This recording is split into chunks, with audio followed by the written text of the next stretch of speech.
Join Deb Cole of IBM at Spark Ideas at IBM Connect 2014 as she talks about choices and being not afraid to fail.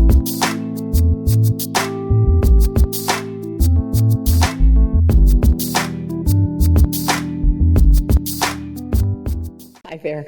So I'm going to probably stand still, and I'm probably going to really come close to reading because I want to just make sure that I keep myself focused and get to the key points that I want to make that, talk to my message that I hope does some amount of inspiring. First of all, thank you guys for asking me. I feel really fortunate that you asked me, and I look around the room, and just the fact that you're here, I say we're very lucky people, and I like what Colleen called it, we're blessed. And it's that we have the opportunity to have very comfortable lives compared to most people in the world. And it's just an opportunity. What we have is an opportunity to have choices presented to us. Choices that have nothing to do with if I make this choice or not, I'll get to eat or not, or I will have to struggle to survive. So we are positioned here, we thrive, whether we know it or not. And some of us may not realize it because we're not open to those opportunities. We're not open to seeing when choices are presented to us that we've got a chance to do something different, to do something new, and to learn and grow. I had a struggle for an upbringing. It's also interesting, like what Colleen was talking about. We were a poor family, but in poor families, you can also get a strong amount of nurturing and a lot of confidence building. I didn't have that, and it was something that I learned along the way once I left home, entered college, and beyond. And then my adulthood was a real opportunity for me, because one of the things that I did have is the ability to take advantage of trying things, new things, and the the comfort in being able to fail and try again. Funny story was a bunch of us from college were going to go to this resort area to get jobs for the summer, and I jumped out of the car, and this woman who actually came from an IBM family before I really paid attention to IBM, she came from Endicott, New York, and she stopped. We were going to go in as pairs, and she froze, and she was so afraid to fail because she'd never known failure.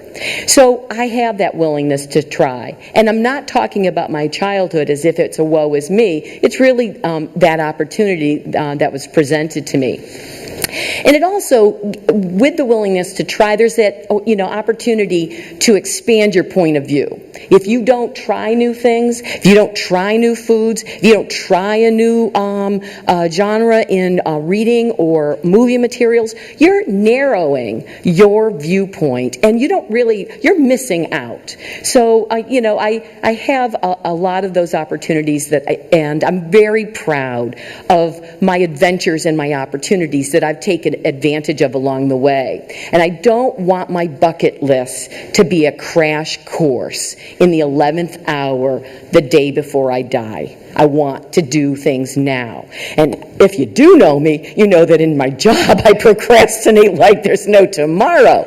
But on this one, I get it done. Okay, and then it was funny, like the Energizing Life's Work theme. I like my job. It energizes me to an extent, but everything outside of my job is really where I put my money, and I just try every day to take advantage of it. And and energy flows through me, for me, and it responds. My friends and family and people around me respond when I'm in that mode. They respond the best. So now let's do a little transition and fast forward a few years. And I met my husband, Scott, about 14 years ago, and I had been a passenger on motorcycles intermittently in the past, but Scott was a regular rider, owned a Harley, been on a bike since he was probably 13 years old, and so now I had a chance to be a regular passenger. Handing off control was key at that point because I didn't know, and he knew what to do. He had it in his DNA. Remember knowledge management? It was in his DNA to ride. And so it was great because because we really got to see the countryside. We, anyone in here ride horses? It's just that kind of way to get out and get connected without having the windows of the car around you. But back in 2006, hence the stitches picture, Scott had a bike accident, not on a motorcycle, on his road pedal bike. Because among other things, we mountain bike, pedal bike, run, ski, kayak, we just took up oystering, we do everything except golf.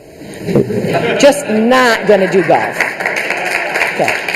And we've got lots of people who do, but we will not. So he had his accident, and the driver didn't see him. He was wearing brightly lit clothes. It was just one of those situations, and he went through the passenger side, shoulder, knee, elbow went into, actually I think it was this knee that went into the handlebars, and now he's in intensive care. And it's June 6th. And that's the beginning of really good riding in New England. And so once he got out of the woods, the thing that flashed was shoot, and in, like Norm, it wouldn't be shoot. But I said, you know what? If you're not able to manage the bike, I'm not able to ride. So selfish me said, I better get a license. And I did. And that was a great opportunity. And my first bike, I don't know if anyone rides in here, but my first bike was a 250 Honda. Basically, it's a step up from a scooter. It is the most awesome. I miss the bike because as far as like doing quick errands, getting it out of the garage and stuff, it's an awesome starter bike, awesome confidence builder, and it was a great opportunity to get out on the road on my own.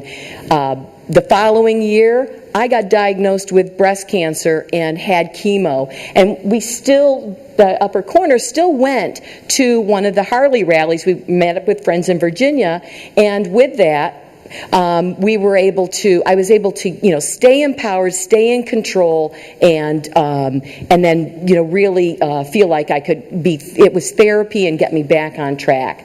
And then, so the bikes kept growing, and, I'm wrapping up. And so I wanted to just say that in terms of learning, that we have choices. Life's events present us with choices. Start small, build confidence. What I love about riding that I think is really critical is it requires a level of focus you don't have to really have in a car. And I love being forced to have that focus. You go places, you see things, and bottom line, you get to wear leather.